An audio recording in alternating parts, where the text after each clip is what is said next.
मेरा नाम कविता है। जन्म से ही मैंने कभी सुकून नहीं देखा था। न जाने मेरे नसीब में सुकून लिखा भी है या नहीं। बचपन से लेकर जवानी तक सिर्फ मैंने दुख ही दुख देखा था। मेरा जन्म हुआ उस वक्त मेरी माँ को बहुत लोगों ने कहा कि बहुत खूबसूरत बेटी पैदा हुई है आपको, मगर वो खूबसूरती किस काम की जिसका कोई वजूद ना हो। मेरे माँ बाप ने मुझे कभी पढ़ाया लिखाया नहीं था। उनकी सोच यही थी कि बेटी को कभी पढ़ना नहीं चाहिए, वह तो सिर्फ ब्याह करके घर के काम संभालने के लिए ही होती है। बस था तो घर में रहना और घर में रहकर घर के सारे काम करना। सारी जिंदगी अपने शौक पूरे किए बिना ही गुजार दी मैंने। यहाँ तक कि मेरी माँ ने भी अपनी जिंदगी में बहुत सारी परेशानियां देखी थी। जिस वक्त से मेरी माँ ब्याह कर मेरे पिता के घर पर आई थी, तब से मेरे पिता के घरेलू हालात बहुत कमजोर थे। लेकिन इस गरीबी में भी मेरी माँ ने हमेशा मेरे पिता का साथ दिया था। मेरे माता पिता की शादी हो गई। मेरे माँ बाप की जिंदगी बहुत दुख और तकलीफ में गुजर रही थी। परिवार में मेरे माँ बाप के अलावा मेरे दादा दादी और मेरी एक बुआ भी थी। जिस दिन से मेरी माँ ने ससुराल में कदम रखा था, तभी से उन्होंने अपनी ससुराल के रंग ढंग को बदल दिया था। उस घर में खुशियां जगमगाने लगी थी। मेरी माँ बहुत मेहनती और स्वावलंबी औरत थी। अपने पति के साथ मेहनत करके उन्होंने अपनी गरीबी को खत्म कर लिया था। मेरे पिताजी जेंट्स टेलर थे, बहुत अच्छी सिलाई किया करते थे और मेरी माँ से भी बहुत अच्छी सिलाई आती थी। शादी के बाद मेरी माँ ने पिताजी के साथ मिलकर बहुत खूब मेहनत की और अपने घर की परेशानियों को दूर कर लिया। अब हमारे घर में किसी चीज़ की भी कमी नहीं रही थी। टीवी, फ्रिज और ज़रूरत की वो हर चीज़ मौजूद थी। मेरे पिता माँ से हमेशा ही खुश रहते थे। मेरी दादी भी मेरी माँ से बहुत खुश रहती थी। मेरी बुआ की अभी तक शादी नहीं हुई थी। मेरी माँ शादी के लिए पैसे जोड़ती थी ताकि जब बुआ की शादी हो तो फिर उनके दहेज के इंतज़ाम हो अच्छा से कर सके। और फिर 1 साल बाद पिताजी ने मिलकर बुआ की शादी बहुत अच्छी जगह कर दी और शादी भी खूब धूमधाम से की थी। हमारे पूरे परिवार में खुशियां ही खुशियां थी। मेरी माँ और बुआ के बीच बहनों जैसा प्यार था। मेरी माँ ने हमेशा मेरी बुआ को अपनी नंद नहीं बल्कि अपनी बहन समझकर हमेशा उनका साथ दिया था। मेरे पिता इस बात से बहुत खुश थे कि उनकी पत्नी ने पूरे घर को अच्छे से संभाल लिया था। माता पिता दोनों की मेहनत से हमारा घर स्वर्ग बन गया था। बुआ की शादी के कुछ दिनों बाद ही मेरे दादा का भी देहांत हो गया था। इस तरह से हमारे घर में सिर्फ 4 लोग रह गए थे, माँ, पिताजी, दादी और मैं। बुआ कभी कभी हमारे घर पर आ जाती थी और उनके ससुराल में उन्हें बहुत इज्जत और सम्मान देते थे। उनकी शादी दूसरे शहर में हुई थी, इसी वजह से वह हमारे घर कम आती थी। हमारे पूरे परिवार की जिंदगी बहुत अच्छे से गुजर रही थी। घर में खुशियों की कोई कमी नहीं थी। बस कमी थी तो मेरी माँ के पास कोई औलाद नहीं थी।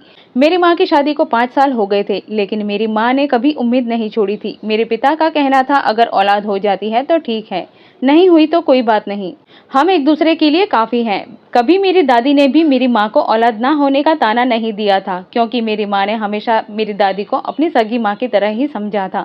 इसीलिए मेरे पूरे परिवार में बहुत ज्यादा मोहब्बत भरी हुई थी।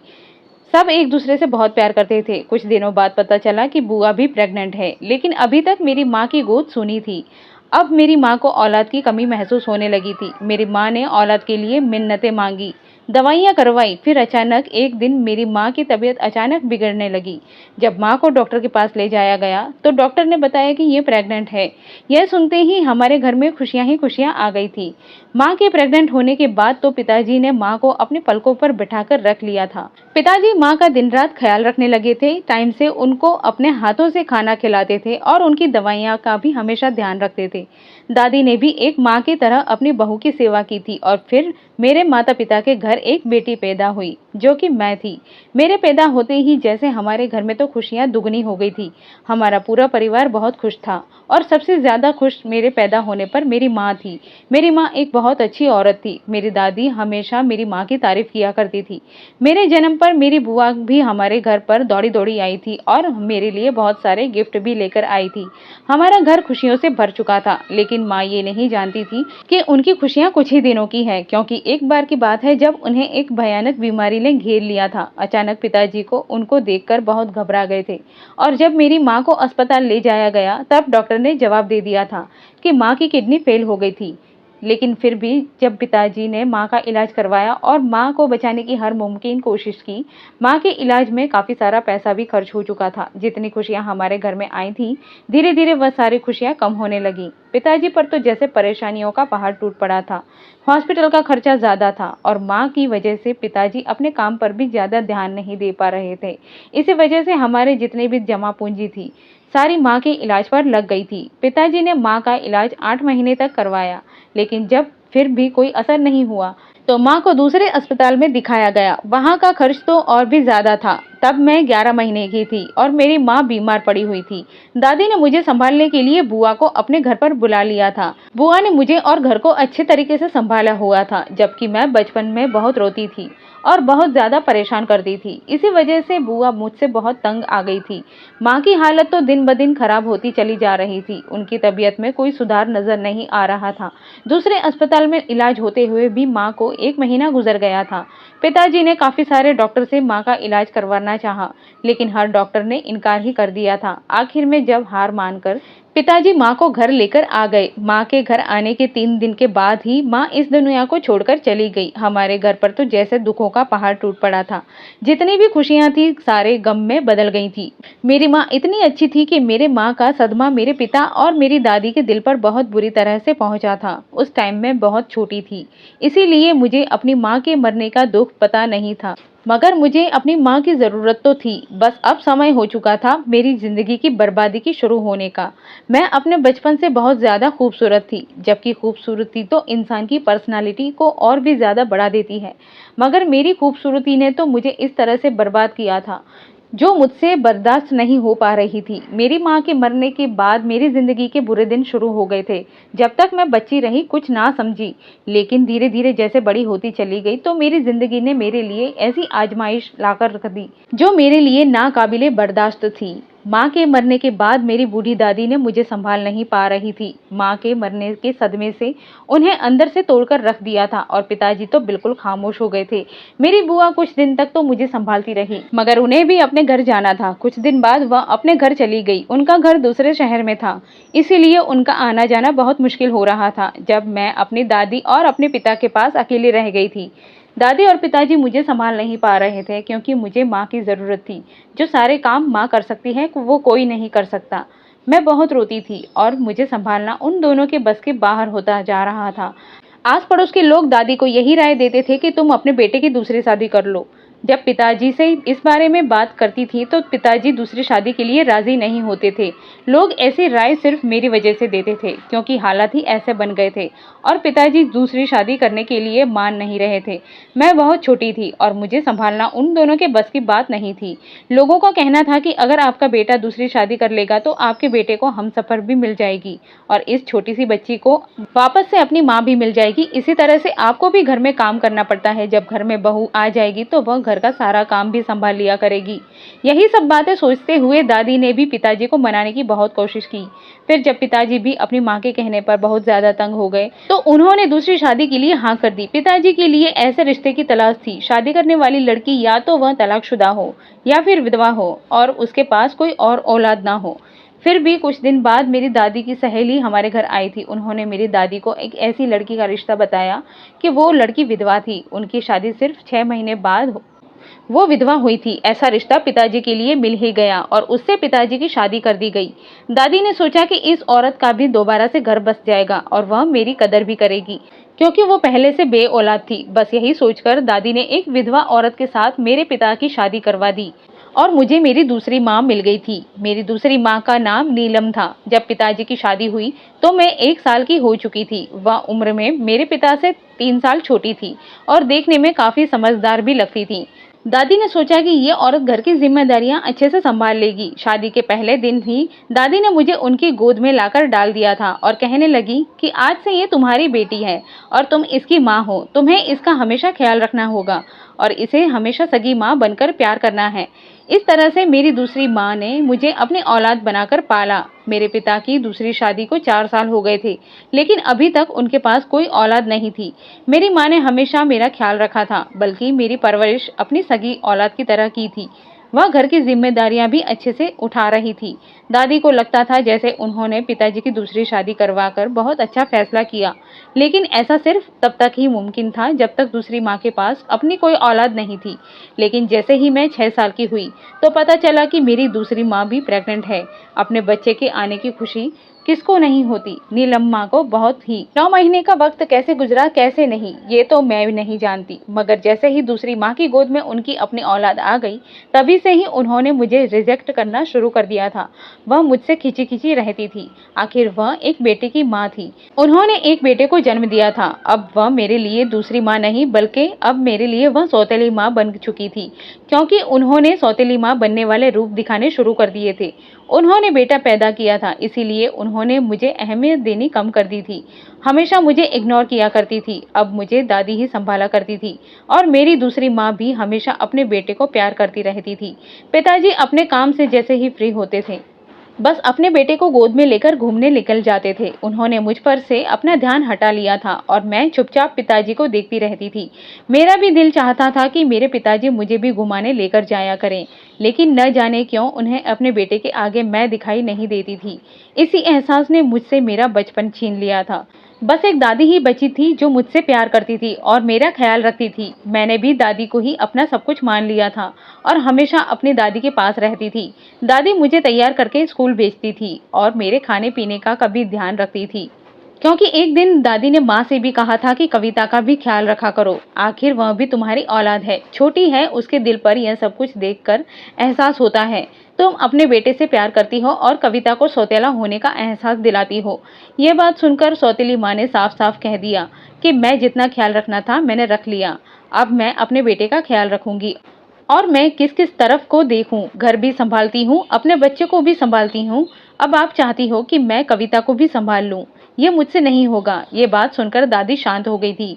फिर इसके बाद दादी ने मेरे बारे में उनसे कोई बातचीत नहीं की। ऐसे ही 3 साल और गुजर गए। मैं 10 साल की हो चुकी थी और 11 साल में चल रही थी। अब मैं लोगों की बातें महसूस करती थी और समझती थी कि दादी के बूढ़े हड्डियों में अब इतनी ताकत नहीं रही है कि वह मेरा सारा काम कर सके। एक दिन दादी ने पिताजी से बात की और कहने लगी कि अपनी पत्नी से कहो कि कुछ ख्याल कविता का भी कर लिया करें। बिन माँ की बच्ची है, और वैसे भी सबसे पहले तो वह तुम्हारी औलाद है, उसे नजरअंदाज ना किया करो, अच्छी बात नहीं है। पिताजी ने भी दूसरी माँ से बात की होगी, तो शायद मेरा थोड़ा बहुत ख्याल रखने लगी थी। मुझे खाना भी देती थी और स्कूल भी भेज दिया करती थी। इतने में ही खुश हो जाती थी और माँ के साथ घर के सारे कामकाज में हाथ बटाने लगी थी। मैं चाहती थी कि माँ मुझसे खुश होकर मुझे भी प्यार किया करे, जैसे वह मेरे भाई से करती है। मैं रोजाना माँ का काम करती थी, उनका खाना लगाकर देती थी, पानी रखती थी, ग्लास लेकर आई थी, कभी रात को माँ के पैर दबाती थी। लेकिन मेरे यह सब करने का कोई फायदा नहीं हुआ। बस इतना हुआ कि वह मुझसे कभी कभी थोड़ा बहुत बात कर लिया करती थी, वरना तो वह हमेशा मुझे डांटती ही रहती थी।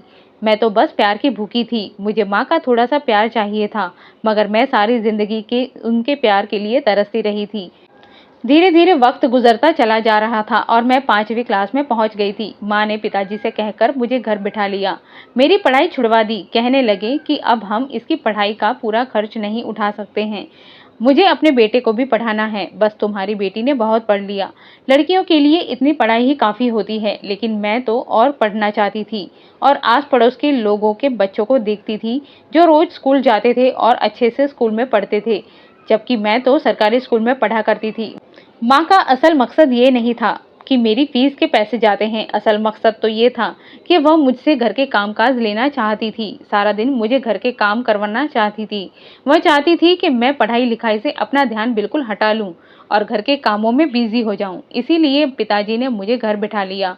दादी ने पिताजी को बहुत समझाया, लेकिन पिताजी ने दादी की एक नहीं सुनी। वैसे भी दादी की घर में सुनता ही कौन था। वह इतनी बूढ़ी हो चुकी थी कि ठीक से चल फिर भी नहीं सकती थी। मैं ही उनको खाना खिलाती थी और उनको सहारा देकर वॉशरूम तक ले जाती थी, और उनके सारे काम भी किया करती थी। फिर जब मैं 16 साल की हो गई, तो मुझसे प्यार करने वाली मेरी दादी भी मुझे इस दुनिया में अकेला छोड़कर चली गई। वैसे तो माँ, पिताजी और मेरा भाई मेरे लिए थे, लेकिन हकीकत तो ये थी कि मेरा अब इस दुनिया में कोई नहीं रहा था। पिताजी ने जैसे मुझे इग्नोर कर रखा था, इस हिसाब से मेरी हिम्मत ही नहीं पड़ती थी कि मैं उनसे कोई बातचीत कर सकूं। अपनी किसी ज़रूरत के लिए उनसे कहना तो बहुत दूर की बात थी। मैं तो माँ से भी कुछ नहीं कह पाती थी, बस चुपचाप अपनी ज़िंदगी गुजार रही थी। घर में मेरे लिए पहनने के लिए कपड़े लाए नहीं जाते थे, बस सारी जिंदगी अपने फटे पुराने कपड़ों में ही गुजार रही थी। कभी कभी माँ मुझे किसी के दिए हुए पुराने कपड़े पहना दिया करती थी, वही मेरे लिए बहुत था।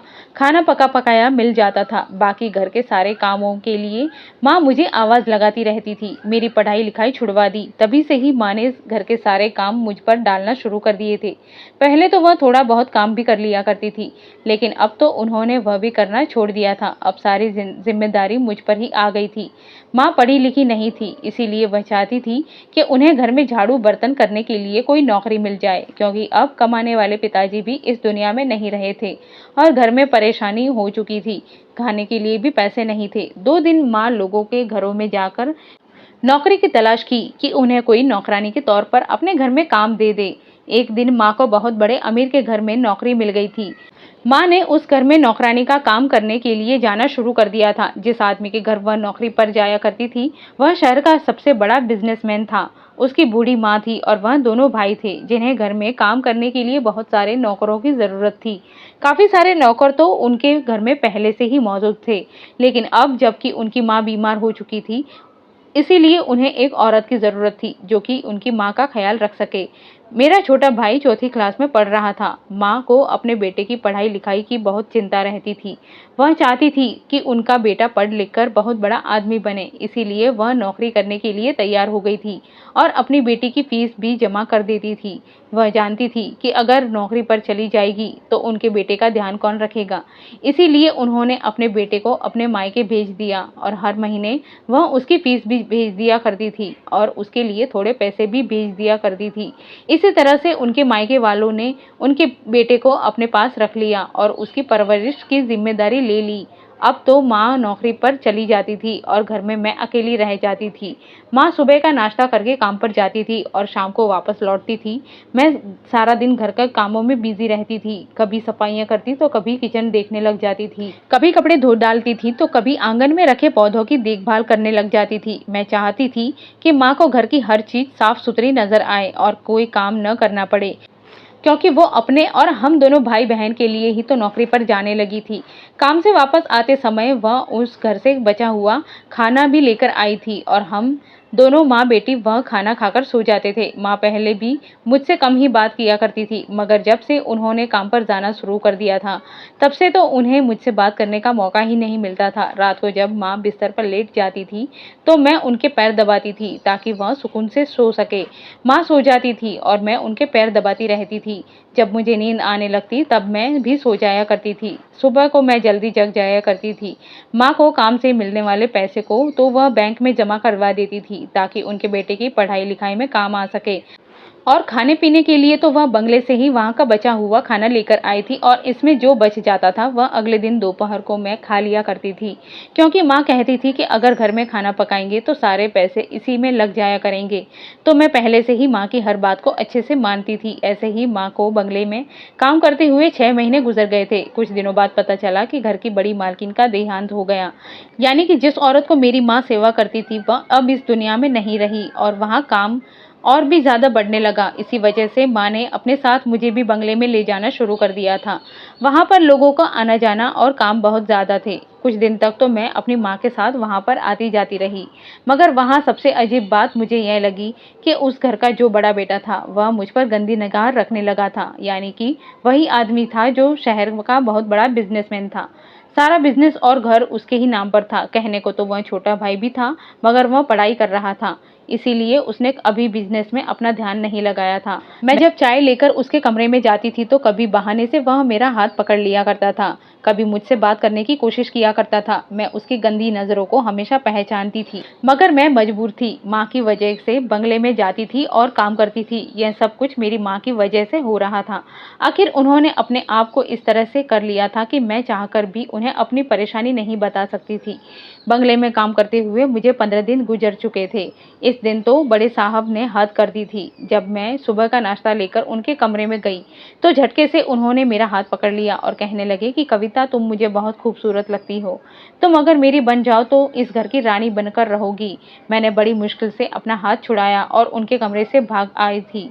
मुझे बड़े साहब से नफरत होने लगी थी। आखिर वह मुझसे उम्र में इतने बड़े थे, मैं उनकी बेटी समान थी, लेकिन तभी वह मुझ पर गंदी निगाह डालते थे। सारा शहर उसे आदमी को बहुत अच्छा समझता था, लेकिन जिस तरह से उसकी नीयत मुझ पर थी उस हिसाब से तो मुझे उनसे बहुत ज़्यादा नफरत होने लगी थी। और उस घर में कोई ऐसा नहीं था जिससे मैं उसकी शिकायत करती, क्योंकि उनकी माँ भी इस दुनिया से चली गई थी। वह अकेले ही पूरे घर के मालिक थे और अपना हुक्म चलाया करते थे। उनका छोटा भाई तो हमेशा पढ़ाई लिखाई में बिजी रहता था और घर में कभी कभी ही दाखिल होता था। मैंने नौकरों को आपस में बात करते हुए सुना था कि छोटे भाई बड़े भाई से ज़्यादा अच्छा है और उसकी आदत भी बहुत अच्छी है, वह बहुत ईमानदार और अच्छा इंसान है। अब मैं बड़े साहब की हरकतों से तंग आ गई थी। मैंने सोच लिया था कि मैं माँ से कह दूंगी कि मुझे वहाँ नहीं जाना, इसीलिए मैंने माँ से बहाना बना लिया कि मुझे बंगले में डर लगता है, इसीलिए मुझे घर पर ही रहने दो।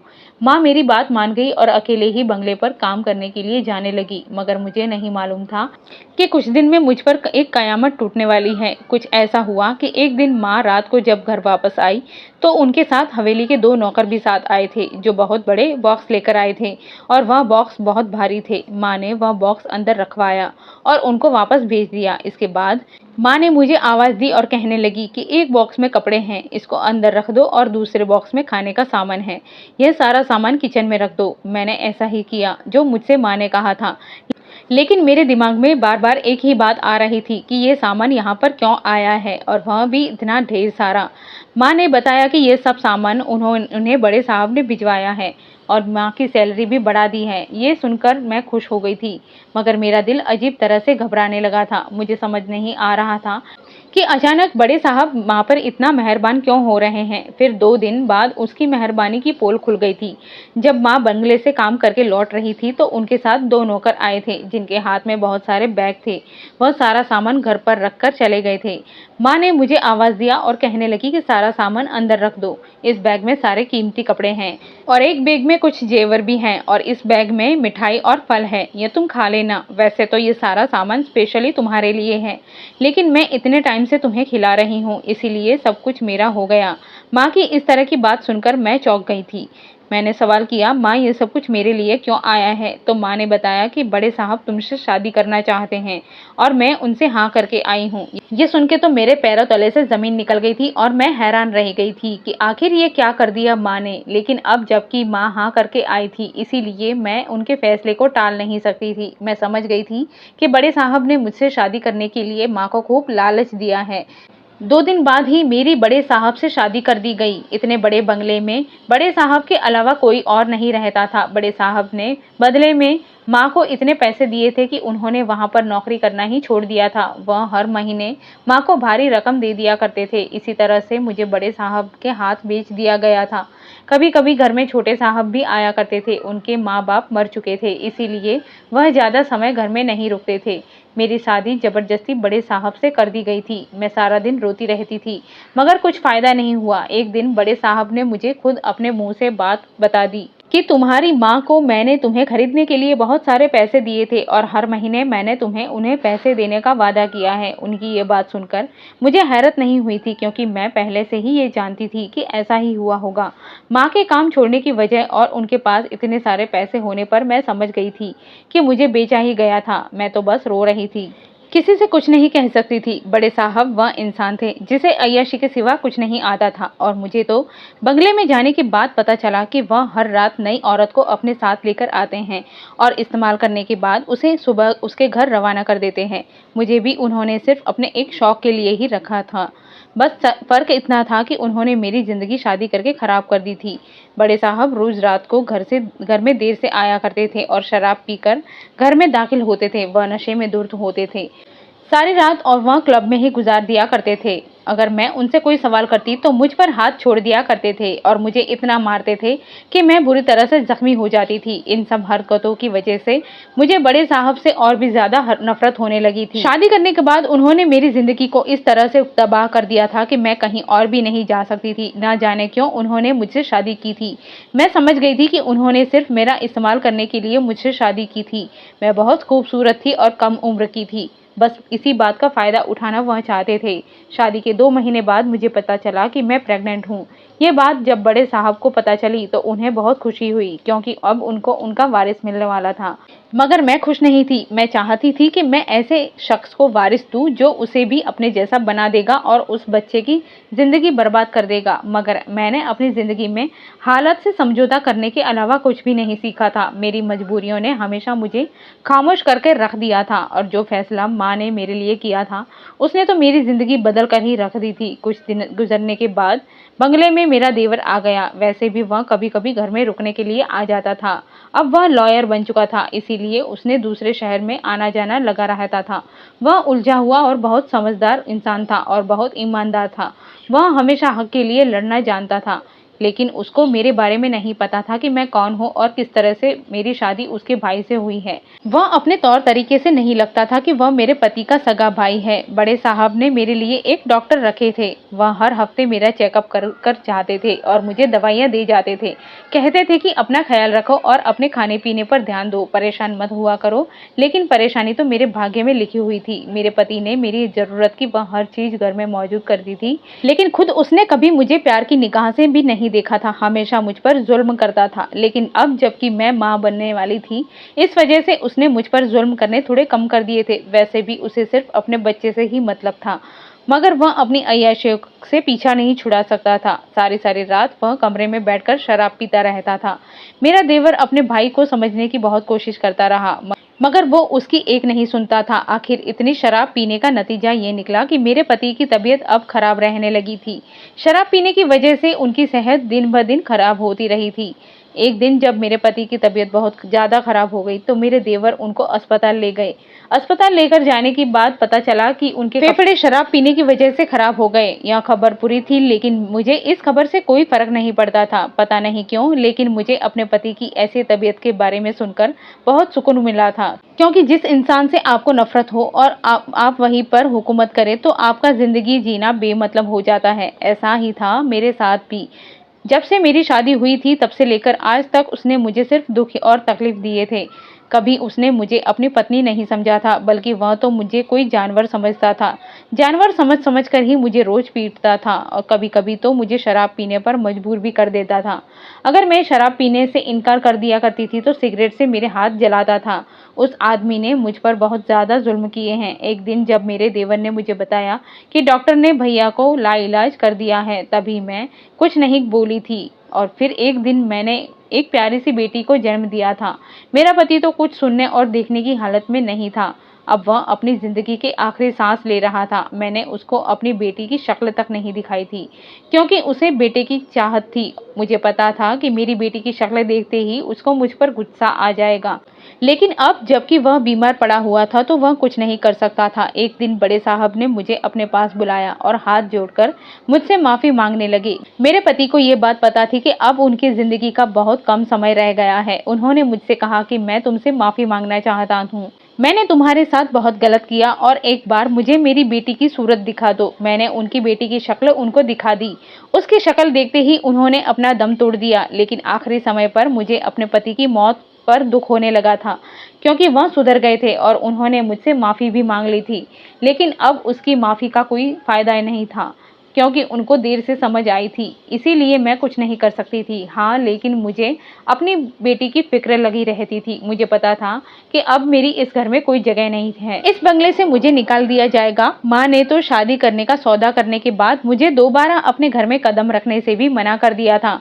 इसीलिए मैं उनसे भी मिलने नहीं जा सकती थी और वह तो मेरे विधवा होने पर भी मुझसे मिलने नहीं आई थी। बहुत दिनों तक तो मैं माँ के इस कठोरपन पर बहुत रोती रही थी, मगर उनके लिए मैंने रोने पर कोई फायदा नहीं था, जिनके लिए आप ही के आंसू कोई अहमियत नहीं रखते हो। जिस दिन से मेरी बेटी पैदा हुई थी उसी दिन से मुझे उसकी हमेशा चिंता लगी रहती थी कि अब मेरी बेटी का क्या होगा, मैं इसको लेकर कहाँ जाऊँ। मैं हमेशा अपनी बेटी को अपने सीने से लगाकर खूब रोती रहती थी। एक दिन मैंने सोच लिया था कि आखिर मैं इस घर में मेरा कोई नहीं बचा था, इसीलिए मैंने ठान लिया था कि मैं इस घर को छोड़कर चली जाऊंगी। एक दिन मैंने अपने कपड़े पैक किया और अपनी बेटी को लेकर इस घर से निकल आई। वहाँ मेरा कोई नहीं बचा था, इसीलिए मैंने सोचा था कि मैं अपना और अपनी बेटी का फ्यूचर बनाना चाहती हूँ। आखिर अब मुझे अपना कौन मानता मुझे कौन सहारा देता। मुझे अब किसी से कोई उम्मीदें नहीं थी, इसीलिए मैं अब उस घर को छोड़कर वहाँ से निकल आई थी। मुझे अपनी बेटी की बहुत चिंता थी, आखिर इसके आने वाले फ्यूचर में इसके साथ क्या होता। बस यही सब बातें सोचते हुए मैंने फैसला कर लिया था। मैं बंगले से तो आ गई थी, लेकिन अब मुझे कहाँ जाना था मेरी कुछ समझ में नहीं आ रहा था। इसीलिए मैं स्टेशन चली गई और स्टेशन पर बैठकर ट्रेन के आने का इंतजार करने लगी। तभी घर पर मेरा देवर आया होगा, उसने मेरे बारे में पूछा होगा, तो किसी ने कहा कि वह तो यहाँ से चली गई है, और वह परेशान हो गया और उसने मेरा पीछा किया। उसने मुझे ढूंढने की बहुत कोशिश की, फिर आखिरकार वह स्टेशन पर पहुंच गया और उसने मुझे ढूंढ निकाला। जैसे ही मैंने उसे स्टेशन पर देखा तो मैं हैरान रह गई कि आखिर मेरा देवर मेरे सामने खड़ा था। उसने मेरे हाथ से मेरी बेटी को ले लिया और मुझसे कहने लगा कि आप कहाँ जा रही हो। मैंने कहा, मेरी बेटी मुझे वापस कर दो, अब मेरा यहाँ कोई नहीं है, मैं इस शहर को छोड़कर जा रही हूँ। तो उसने मुझसे कहा कि आपको फिक्र करने की कोई ज़रूरत नहीं है, मैं कल ही आपसे शादी करूँगा, आप और आपकी बेटी को अपना नाम दूंगा। यह सुनते ही मेरे तो होश उड़ गए थे और कुछ ऐसा ही हुआ, मेरे देवर ने मुझसे शादी कर ली। अब मैं अपने पति के साथ बहुत खुश हूँ। आखिर मुझे बेहतर इंसान के साथ मिल गया था। मैं बहुत खुशनसीब हूँ जिसे इतना अच्छा पति मिला था। उसने मुझे ही नहीं बल्कि मेरी बेटी को भी अपना लिया था। अब मैं अपने परिवार में बहुत खुश हूँ। अब मेरी शादी को 5 साल हो चुके हैं। मेरे पास एक बेटा और बेटी भी है। मेरा पति मेरा बेटा होने के बाद भी सबसे ज़्यादा प्यार मेरी बेटी से ही करता था, और लगता नहीं कि वह उनके बड़े भाई की बेटी है। कुछ दिनों बाद बंगले में मेरे पास मेरी दूसरी माँ मुझसे मिलने आई। इतने सालों के बाद उन्हें देखकर मैं उन्हें पहचान भी नहीं पाई थी। वह मेरे सामने बहुत शर्मिंदा हो रही थी और मुझसे माफ़ी मांग रही थी। मैंने आखिरकार उनको माफ़ कर दिया था, क्योंकि मैं तो हमेशा उनको अपनी सगी माँ मानती थी। लेकिन अभी मुझे जब याद आता था कि उन्होंने मेरे साथ क्या किया था, तो मेरा शरीर कांपने लगता था। अगर मेरा पति मुझे ना अपनाता तो शायद मैं सारी जिंदगी दर्द दर्द की ठोकरें खाने में ही गुजार देती। आखिर मेरी सौतेली माँ ने मेरे साथ बहुत गलत किया था। मैं सोचती हूँ कि माँ कैसी होती है। मैंने उनको हमेशा अपनी सगी माँ समझा, लेकिन उन्होंने मुझे कभी अपनी सगी औलाद नहीं समझा था। हर इंसान अपने मतलब से ही अपने हद को पार कर सकता है, और दूसरी माँ ने भी मेरे साथ यही किया था। काश वह मेरे साथ ऐसा ना करती तो मेरे साथ वह सब नहीं होता जो हो चुका था। लेकिन अब मैं सब कुछ भूल चुकी हूँ। आज मैं अपने आप से ज़्यादा खुशकिस्मत किसी को नहीं समझती, क्योंकि मेरे पति बहुत अच्छे हैं। मैं अपने पति और अपने बच्चों के साथ बहुत खुश हूँ। आपको हमारी कहानी कैसी लगी कमेंट में ज़रूर बताएं। वीडियो को लाइक और चैनल को सब्सक्राइब करें। नई वीडियो की नोटिफिकेशन के लिए बेल आइकन जरूर प्रेस करें। धन्यवाद।